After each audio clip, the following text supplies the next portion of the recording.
Hello, everybody. I'm Michael, and I am the producer and sometimes dungeon master of the Chafing Armor podcast. And I have something really fun today.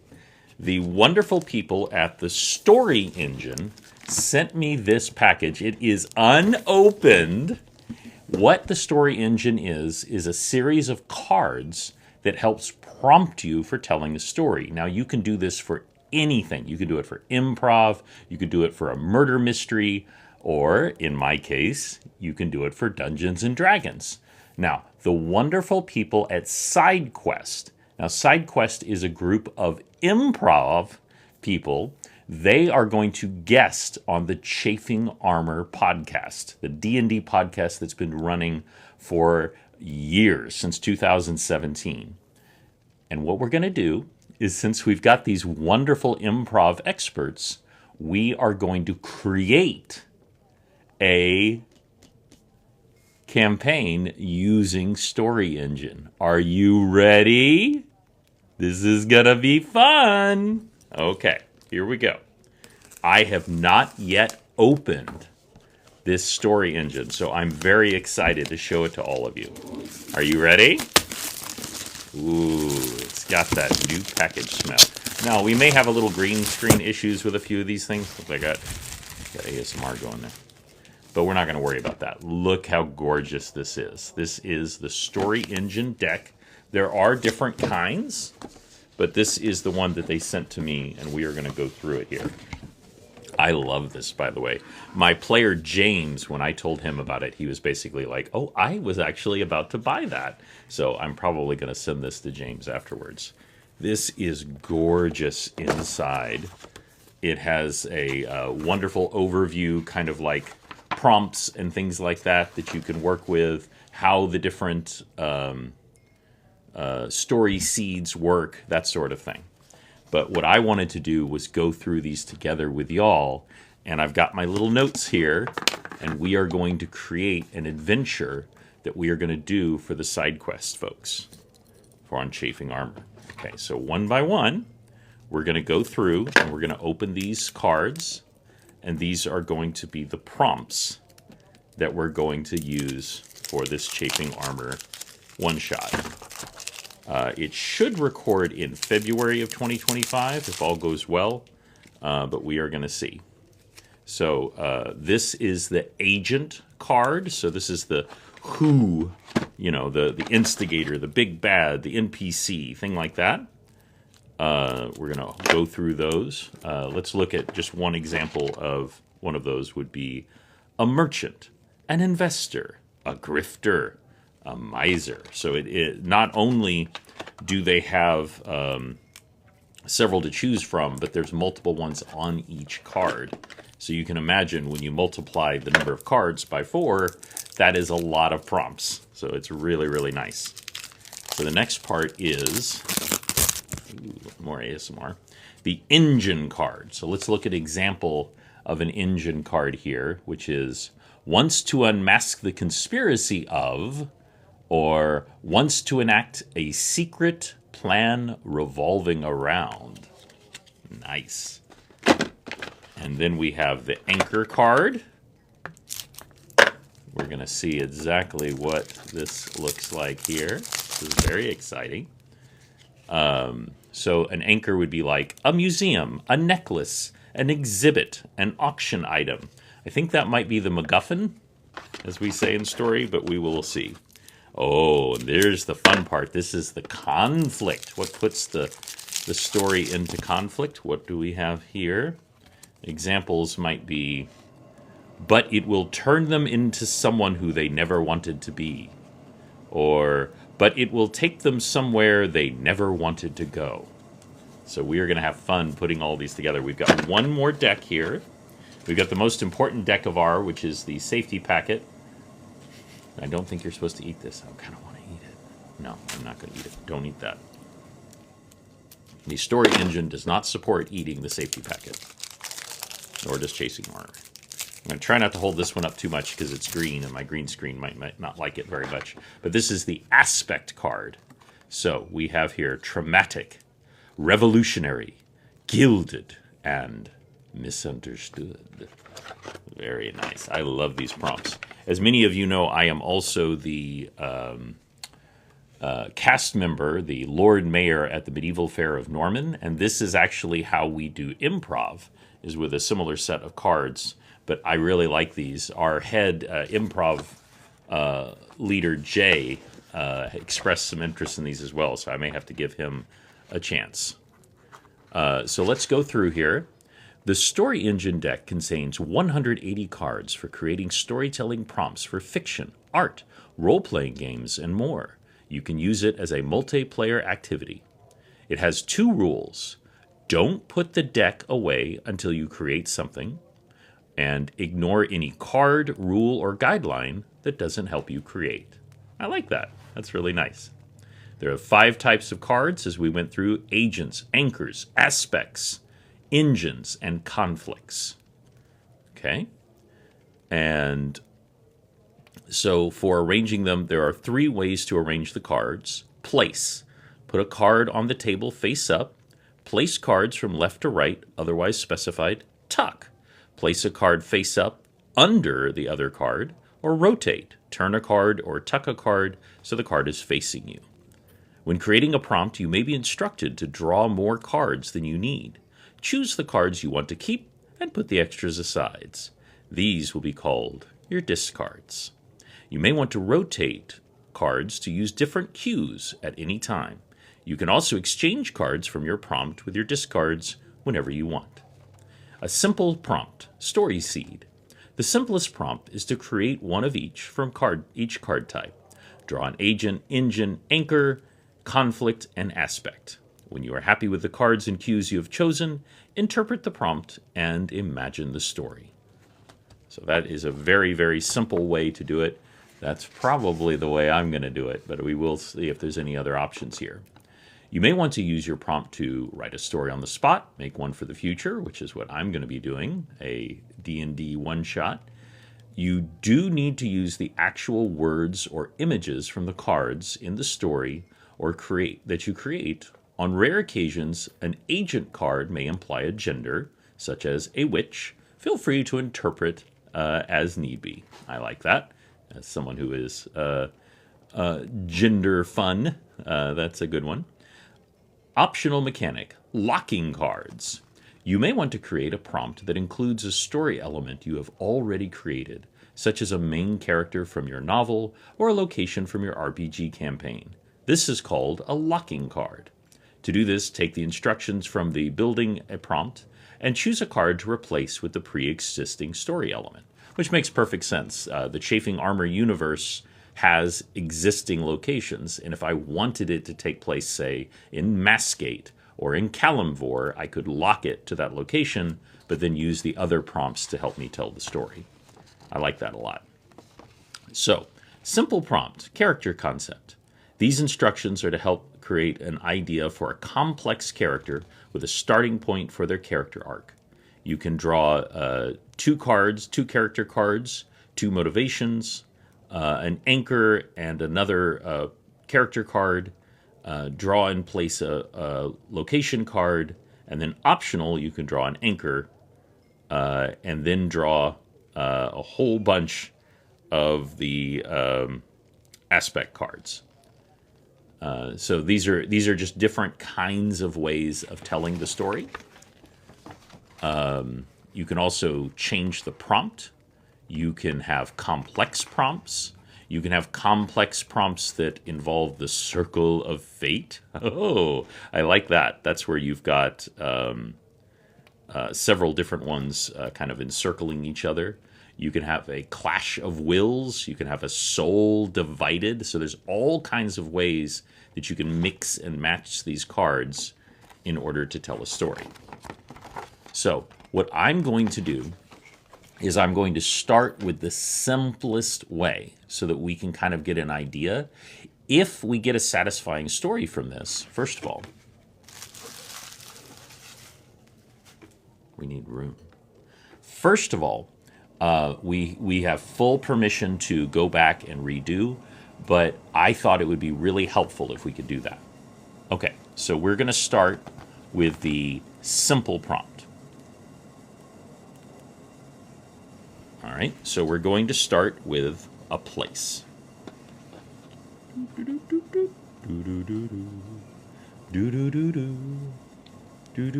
Left to right. Oh, I see. Sorry, we're going to start with the simplest one, the story seed. So what we're going to do is I'm going to lightly shuffle the ones that I'm working with. And we are going to start with an agent. So I'm just going to lightly shuffle these. Even though I am a magician, I don't really do that much with cards. So we're going to see how this works. That look good? Okay. Now, we're going to take this one, and we are going to place it like so. This is our beginning. And then we are going to have an engine. We are going to shuffle, shuffle, shuffle for the engine. Are you ready? Here is our engine. Put that there, and then we are going to have an anchor card. Shuffle, shuffle, shuffle, shuffle, shuffle. And anchor card. And now we have a conflict card. I want to again thank the wonderful people at Story Engine for sending these to me. Here is our conflict card. And finally, we are drawing an aspect card. Shuffle, shuffle, shuffle, shuffle, shuffle, shuffle, shuffle, shuffle. And we've got our aspect card. Now, are y'all ready to tell a story? This is exciting. Okay, so we start with our agent. We have a martyr, a mentor, a hero, a rebel. So we started with a martyr. So I like this idea that the story begins with someone sacrificing themselves. So we're going to start taking our notes here. This starts with a character who has sacrificed themselves. Now, what I haven't decided yet is this one of the players, or is this an instigator in the story? That's what the other cards are going to help us tell. But someone who sacrifices themselves. And whether or not that's a good thing, we're going to find out. Now, these people who are playing are professional improvisers.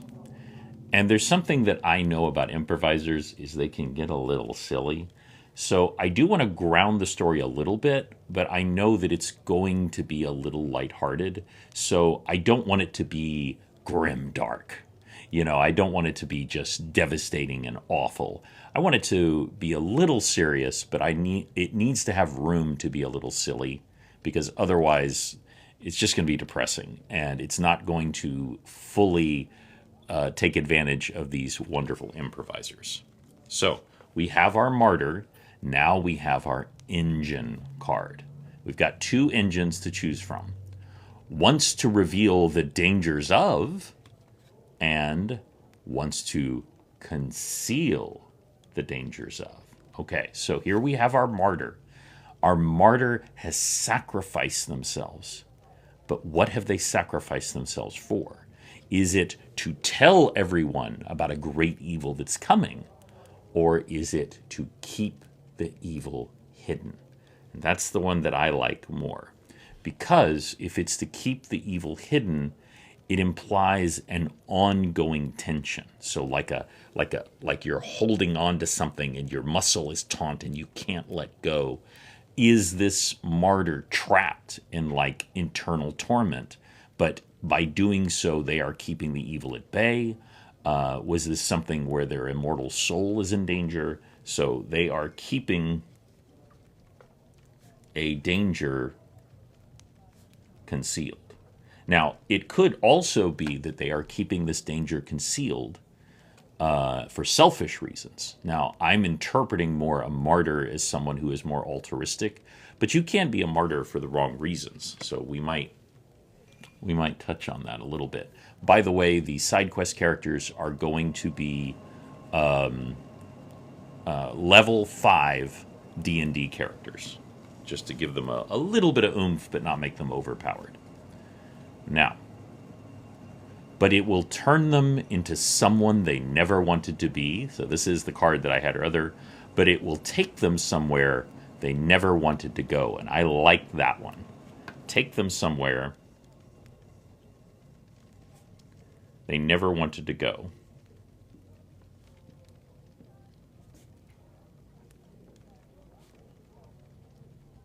Excellent. So, in D&D, there are lots of places you never wanted to go. There is the Hells. There is the Abyss. My characters just completed a story where they went into the Demon Webs, which is part of the Abyss. So I do like the idea of them going somewhere that they never wanted to go. And I actually accidentally switched these two cards, but it's okay. That's part of the process. This was supposed to be the third one, and that's okay. This is the anchor. This is what anchors everything together. A ship, an ocean, a compass, a shore.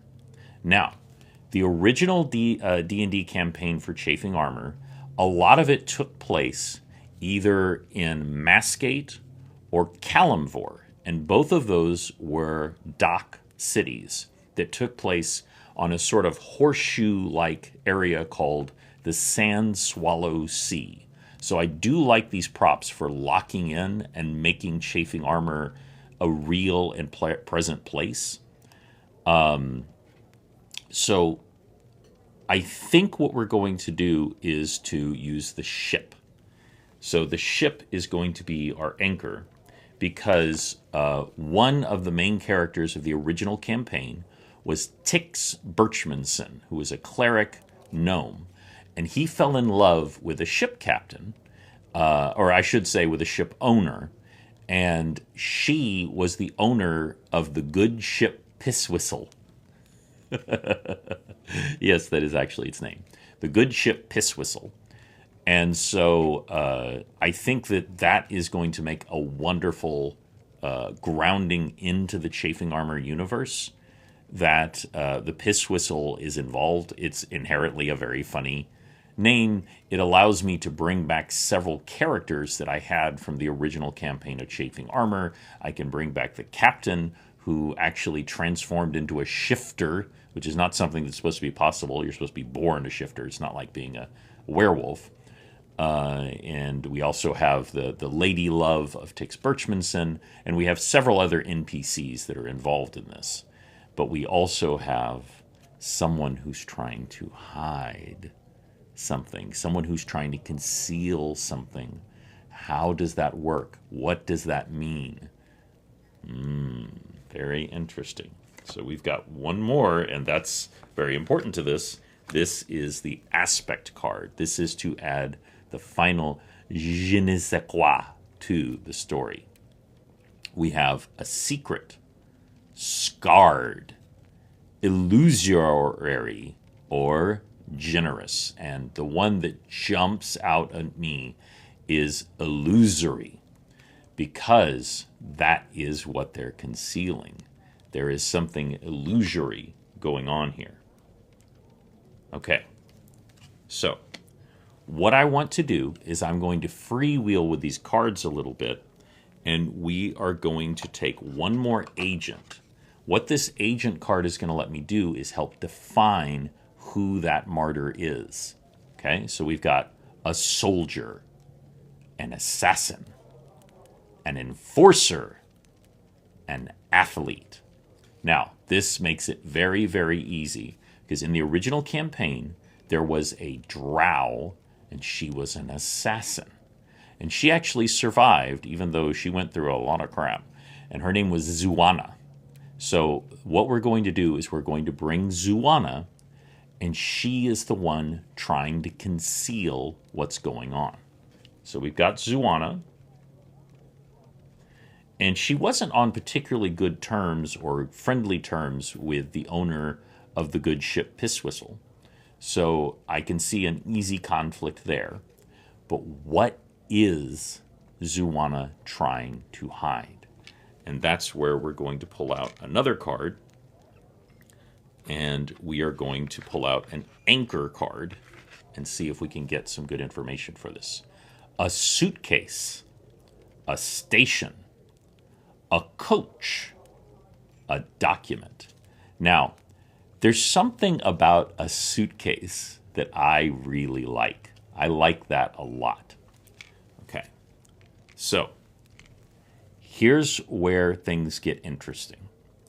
So we have Zuana, and Zuana was a off-again, on-again romantic entanglement with the deceased character Osokai.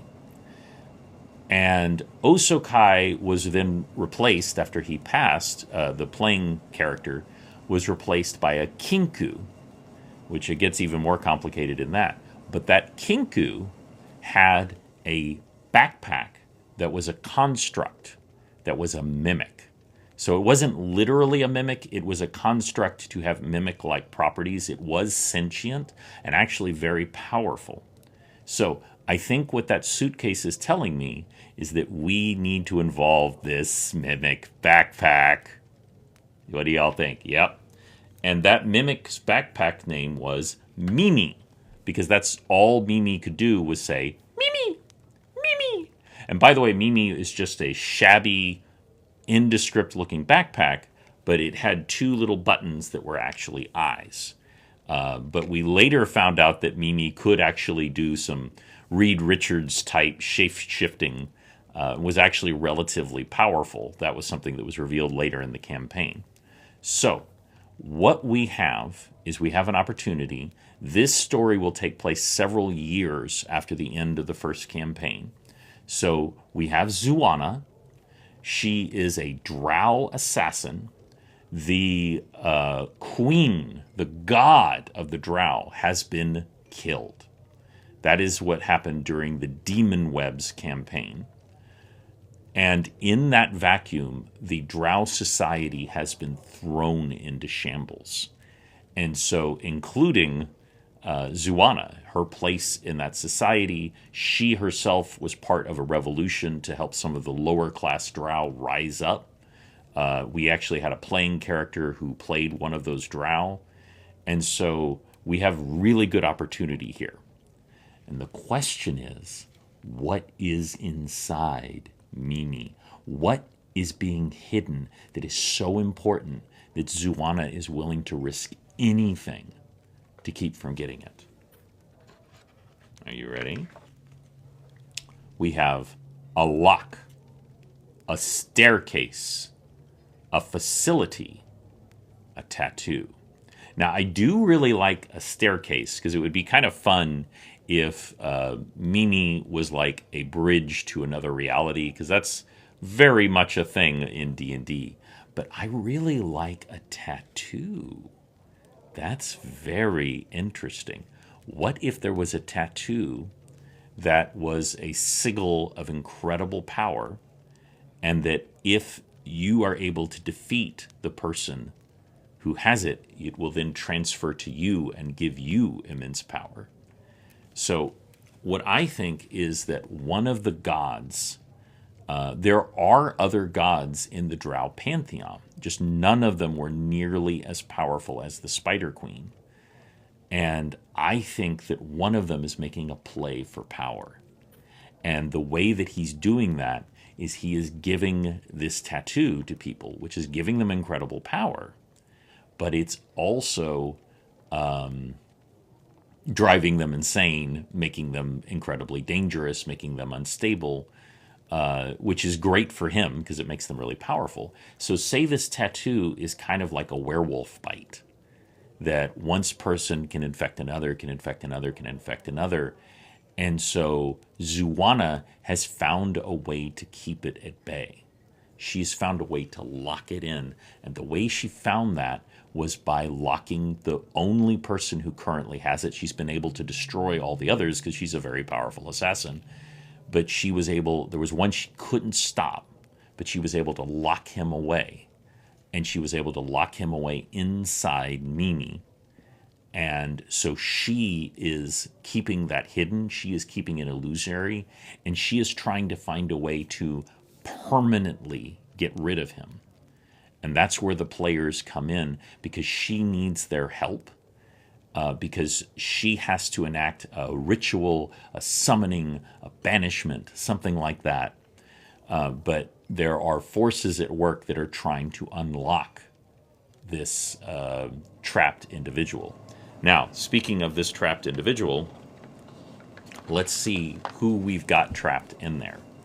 A scientist, an investigator, a conspiracy theorist, a journalist. Now, any of these could be very interesting, but I do actually have a character that is a lizard folk. So we are going to have our lizard folk investigator. And I forget his name off the top of my head, but what he's going to be is he was doing his investigation. He was part of a kind of an NPC side quest, but he was basically like an Indiana Jones type character. But in his investigation, he unlocked this ancient thing, got infected with the tattoo, it drove him insane, he became very dangerous, on and on and on and on. So Zuana, and he infected several other people. Zuana was able to take them out, but he was too powerful. She had to lock him away. She's trying to get him locked away, but the forces of this other god are coming in, and she has to stop them, and that's why she needs the help of these people. Okay.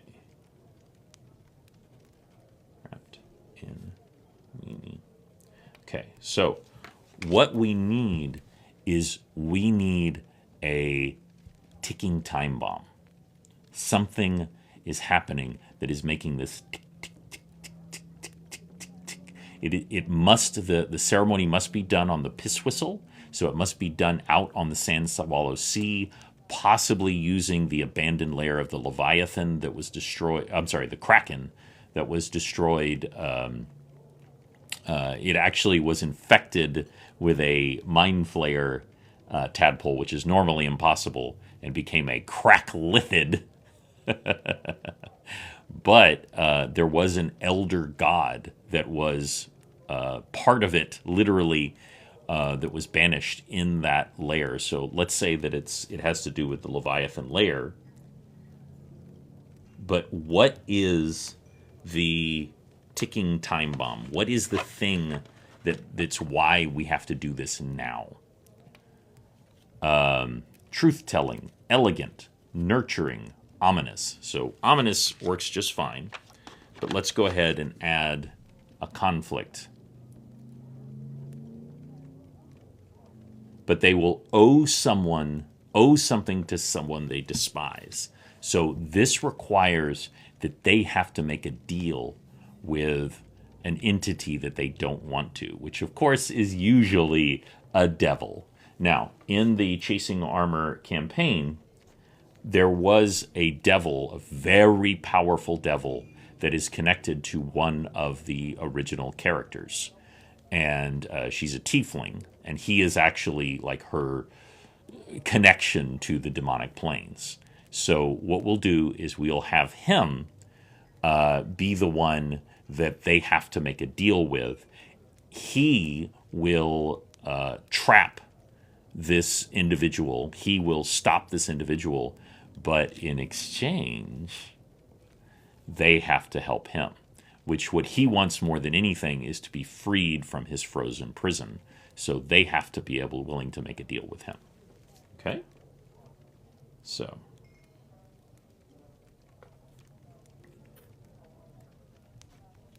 Perfect. And I just want to draw one more card just to give me a final flavor for what we're doing here. This has been so fun. Let's look at the anchor card here. A cave, a pool, a mineral, a statue, statue. That's very interesting. So, what we're going to do is we're going to add a statue. There was a statue that was established earlier in the campaign. What this statue did was it would reveal anyone who was hidden. So it didn't matter if, no matter how powerful your illusion was, what it would do is it would turn into the thing that you actually were. Now, the problem was it didn't tell you who that person is. And if you don't know what it's doing, then the statue is just randomly turning into different things. But if you know what the statue does, then it will reveal the hidden person who is the true danger here. Okay, so we'll have the statue introduced that changes shape. So, using nothing but Story Engine, using nothing but the Story Engine cards, what we have now is we have a group of adventurers who have been contacted by Zuana. She has trapped this lizard man who has been driven insane by this magical tattoo from one of the Drow pantheon. They are trying to use the infection of this tattoo to spread throughout the land, to spread this god's influence and power. It gives the individual great power, but it eventually drives you insane and makes you basically a puppet of this god. And because the tattoo cannot be removed, the only thing is to destroy them. But this particular one has become so powerful, he cannot actually be destroyed by normal means. What they have to do is they have to reach out to this devil. They have to make a deal with the devil.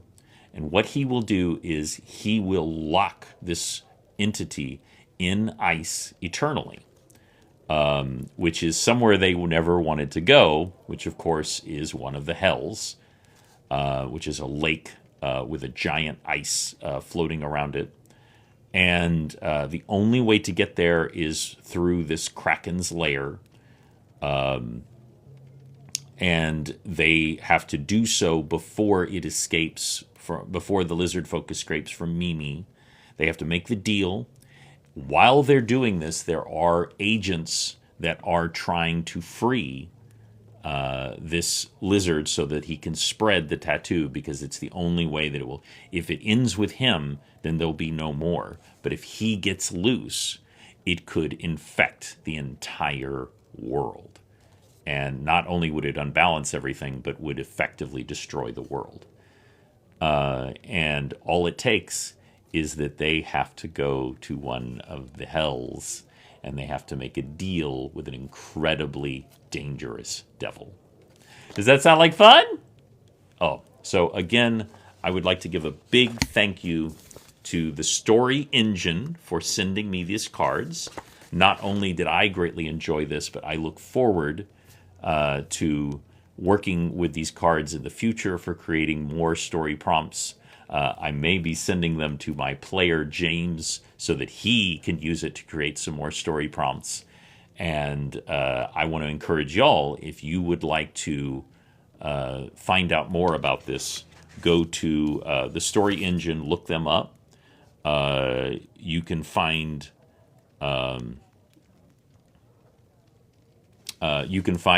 they had the website so big that I didn't see it. I'm so used to the website being really tiny. Go to storyenginedeck.com. That's storyenginedeck.com. I've been Michael for Chafing Armor. Thank you so much, Story Engine.